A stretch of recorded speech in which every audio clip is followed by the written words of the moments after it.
Hey y'all, what's good, beautiful people? It's your girl Tay, and I am here yet again with another update video. So definitely make sure you guys smash that like button, comment down below, subscribe, plus push your post notification bell button so that way anytime I upload a video, you will be notified. So I do have some eye patches on, y'all. Just in case you guys are looking at me like, what's up with my face? I have eye patches on. I'm letting them sit so they can do their job. It is currently 8:26. Happy Friday. Okay, thank goodness it is Friday. All right, thank goodness. I'm tired, you guys. I say that all the time, huh? But it's true. It is what it is. Your girl is tired. So anyways, I am in my room. I know you guys are like, what is going on with the scenery? Yes, I'm in my room today. And the reason for that is because my son decided that he wanted to wake up at the crack of dawn today. So he woke up at like 7 something, and he's been up ever since. So he's actually in his room with his tablet.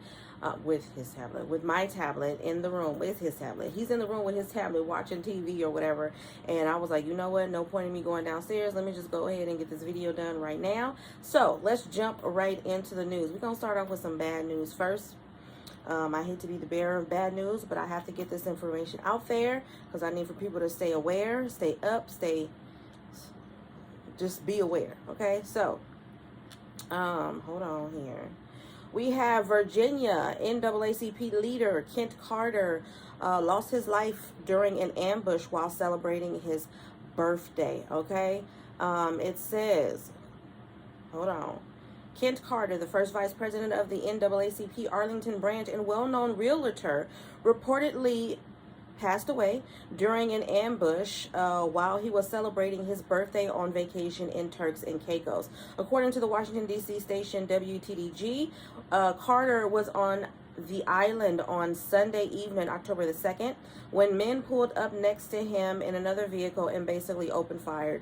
The incident was one of the series of events that resulted in 3 people losing their lives and 5 people being injured. Okay, Turks and Caicos Police Commissioner Trevor Botting said during an initial police update that a local hospital was placed on lockdown and urged locals and tourists to stay away from the hospital unless it was an emergency. On Monday, during a second press briefing, Botting provided more details, noting that a car with employees who worked nearby and 2 tourists who had just left an excursion was the first targeted attack, okay, at 6 p.m. local time Sunday. It was committed, this is him speaking now, it was committed by armed criminals in a vehicle, he said. According to the news station, these criminals proceeded to indiscriminately open fire into the vehicle transporting the employees and the tourists. As a result of this attack, 2 persons lost their lives, one from the local business and another being a tourist from the United States. Since the attack, the NAACP Arlington branch issued a statement saying, NAACP Arlington branch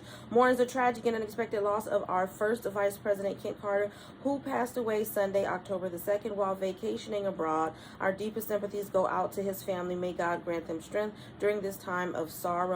The branch president, J.D. Spain Jr., told WTTG that Carter was not only a friend, but a true champion of civil rights and social justice. Okay, Alanya Williams, who's Carter's girlfriend, says he was with him. I think they were trying to say she was with him when he was when the incident occurred. I can't say what it says here. Literally, I'm trying to be very choosy about my words, just in case you guys are wondering, because YouTube does censor certain words. Okay, so I'm trying to speak over or use a different word for the words that are actually in the article, if that makes any sense. Okay, it says Carter's girlfriend says she was with him during the incident and had gone to the beach before returning to their hotel in a shuttle. As the incident broke out, she says Carter protected her by using his body as a shield. WTTG reports that Carter was a former special agent and a veteran. This has got to be the most, when I saw this, I didn't read all of the article. Let me just be perfectly clear. I didn't read all of the article prior to reading it to you guys. I just literally saw the headline, and immediately in my mind, I thought that there were other causes. Now, they're still investigating this situation. The reason why I'm bringing it to you guys is because that's what they chose to use as a headline, which is what's making me believe that there's something else deeper going on. Even though there were tourists and other employees that were also involved and lost their lives in this incident, they didn't speak on them like as if it was a generalized incident. They spoke on the fact that someone from the NAACP, who just happens to be an African American, lost his life while vacationing, and that some people just literally pulled up next to him and opened fire. I am saying this because this is the reality of the situation. And if you don't want to hear this, then this is not the channel for you, because I'm going to continue to stand up and speak on things that are not equally, that are significant and important, especially to people of color, because that's what I am first and foremost. We didn't choose to be people of color. I'm pretty sure that some people may choose otherwise. I wouldn't. I would still want to choose to be a person of color, but because of that fact, we are automatically labeled as so many different things. And unfortunately, a lot of things happen to us. You guys know that I have experienced this as on my own. I have my own experiences with me dealing with law enforcement as a woman of color, as a child, being 12 years old,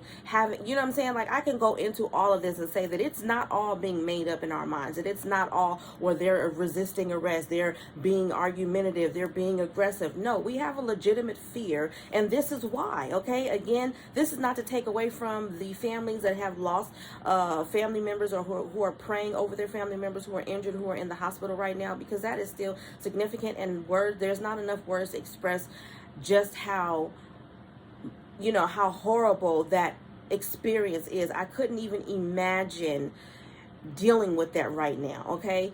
But at the end of the day, like I said, the headline that they used for this article was that the person was an NAACP vice president, and he was African American. And so I'm going to be following that story. But like I said, getting back to my main point, I'm bringing this to you guys because I do think that we need to stay aware. As people of color, you need to be aware of your surroundings. There's a lot of stuff that's going on, and unfortunately, because of all of the pushback between Black Lives Matter and all of the other social groups that are out there claiming that they have been wronged, they're targeting us for those wrongs. Okay, so just be mindful, just the same. And this is no different than me telling women and children to be mindful of your surroundings, if that makes any sense, because, you know, I shouldn't even have to explain myself, but this to me is no different. Okay, I didn't ask to be born as an African American, much less that I asked to be born as a woman. But this is the situation. Honestly, I wouldn't choose to be born anything else. Thank God I'm not a man. I don't want to be a man. Okay, I don't have any needs to be a man. I'm perfectly happy being the way that I am. But because of that, and because we are considered to be the more vulnerable and weak group of people, I'm going to continue to do things that I think that is going to give us strength. So let's be mindful. Sharing is caring. Share the stories. Let people know. Just be aware of your surroundings at all times. For anybody, but y'all know what I'm trying to say. Moving on from that. And the news just disappeared. I don't know why it disappeared, but it disappeared. Come on back. It don't take all this long. Come on now. All right. We've got a massive cheese recall just expanded to include more products sold nationwide. So it says, listen up, cheese lovers. You'll need to check your fridges right away because Old Europe Cheese Inc. is expanding its voluntary recall of Brie and Camembert cheeses, according to the Food and Drug Administration. The recall now includes a dozen varieties of baked Brie cheeses. All products in this recall have potentially been contaminated with Listeria. Both the initial list of impacted products and these newly recalled products were distributed between August the 1st through September the 28th. The products were sent to supermarkets and retail stores nationwide and in Mexico. The products distributed have best buy dates between September the 28th to December 14th, okay? It says the following products were newly added to the recall. Culinary Tour 8-ounce plain baked Brie UPC. I'm not going to give you guys a UPC number because that's just too much. I'm just going to give you the names. Culinary Tour 11-ounce cranberry baked Brie, Le Bon V 8-ounce plain baked Brie, Le Bon V 11-ounce cranberry baked Brie, LIDL 8-ounce plain baked Brie, LIDL 11-ounce cranberry baked Brie, LIDL 11-ounce fig baked Brie, Primo Taglio 8-ounce plain baked Brie, and the list goes on and on and on and on. For a full list of everything, you guys can always check out the United States Food and Drug Administration for all of the details there. It says, according to the FDA's initial recall notice, the recalled cheese products were sold in stores including Albertsons, Safeway, MEIJER, I'm assuming that's Meijer or Major or Major, I don't know, however they choose to pronounce it, Shaw's, Fresh Thyme, LIDL, and Whole Foods, with a list of full retailers also available on the website, okay? You can see additional product photos on the FDA post about the recall. If you've purchased any of these items, you are urged not to consume it and discard the product. The FDA suggests to be extra attentive in cleaning and sanitizing any surface the cheeses have touched if any of these products were in your home. You can contact Old Europe Cheese through a line set up to address questions about this recall. Area code 269-925-5003 with extension 335. Again, that's 269-925-5003, extension 335, Monday through Friday between the hours of 9 a.m. and 12:30 p.m. and then 2 p.m. to 4 p.m. for additional assistance, okay? So check your fridge. It's been a while since I've had some brie cheese, but now that's kind of made me, I think I want to go and get some. I don't know why, but I just have, I like cheese. This is completely off subject, but you know, I love cheese. I don't know why, but I do. Okay. Another new law in California. It says California just signed a wide-ranging law that will affect many, if not much, of the state's employer base. Several interesting aspects of Bill SB 1162, which was signed by Governor Gavin Newsom on Friday, September the 30th, this was some time back, have now come to light, okay? Hold on here. Don't give up your salary history is what this is about. One of the more interesting lines of the new bill is this. So I'm going to read a line from the bill. It says, an employer shall not rely on the salary history information of an applicant for employment as a factor in determining whether to offer employment to an applicant or what salary to offer an applicant. Some way, somehow, they're going to still do it. I mean, even if they don't, because you still have to put that on the, unless they don't have to put it on the application anymore. Now, wait a minute. However, if the employee does disclose their salary history, the employer can use that information to set the salary for this. So if they ask you, you can still provide that information, but you don't have to. If an applicant voluntarily and without prompting discloses salary history information to a prospective employer, nothing in this section shall prohibit that employer from considering or relying on that voluntary disclosed salary history information in determining the salary for that applicant. So they just can't ask you for it anymore. If you want to voluntarily give up that information, then they can use that to determine how much they want to pay you, or if they want to hire you.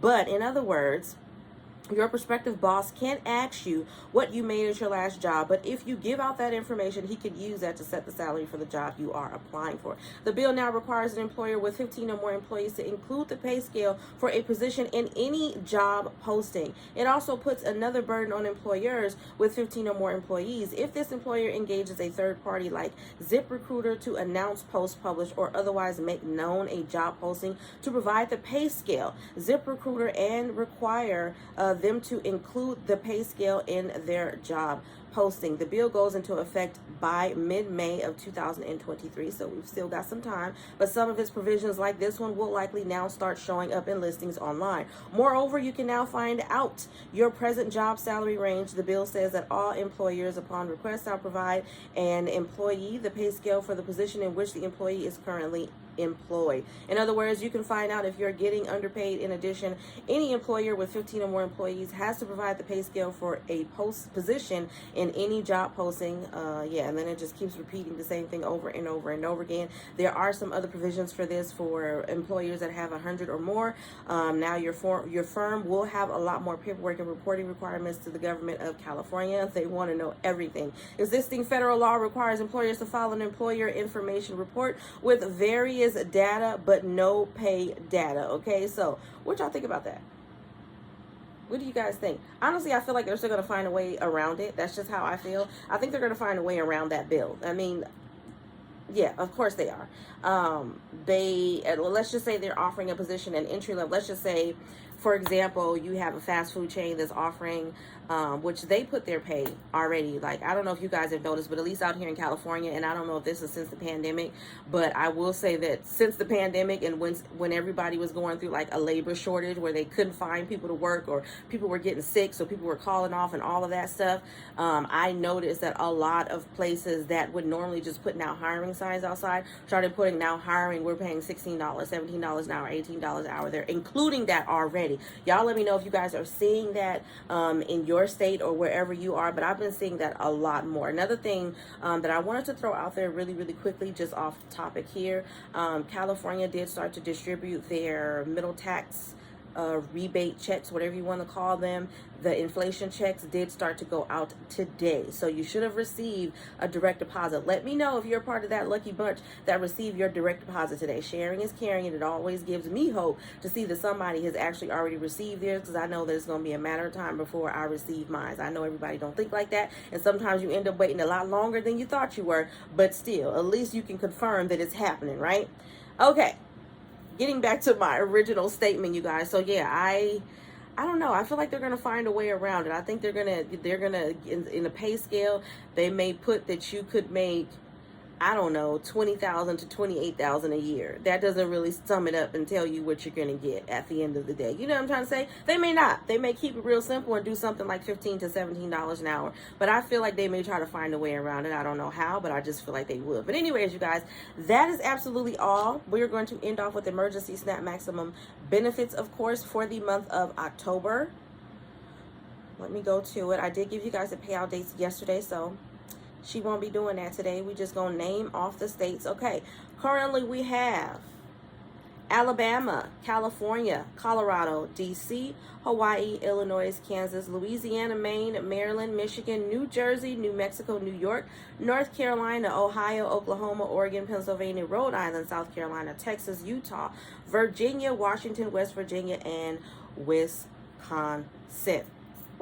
All right, you guys, as always, I hope this information has been in some way helpful or useful to you guys at least a little bit. Do me a favor if you haven't already. Don't forget to smash that like button, because it really does help to let YouTube know that you like what I'm doing and you want me to stick around. Let's drop some red hearts down below. Let me know you made it all the way to the end of the video. And yes, I'm keeping this on all day. This is what I usually wear on my head when I'm doing my skincare, of course. But sometimes I also keep it on because it keeps the hair out of my face. It keeps me cool, and yeah. So let's drop some red hearts down below. Let me know you made it all the way to the end of the video, you guys. Don't forget to check out the description box and my merch shop, which should be somewhere linked at the bottom of this video. And as always, I'm going to encourage you guys to live, love, elevate, you guys. Oh yeah, I have not mentioned this, but I'm going to mention it. I think I did mention it yesterday. I did. Never mind. Remember to live, love, elevate, and I will definitely see you guys in the next video. Peace, y'all. Bye.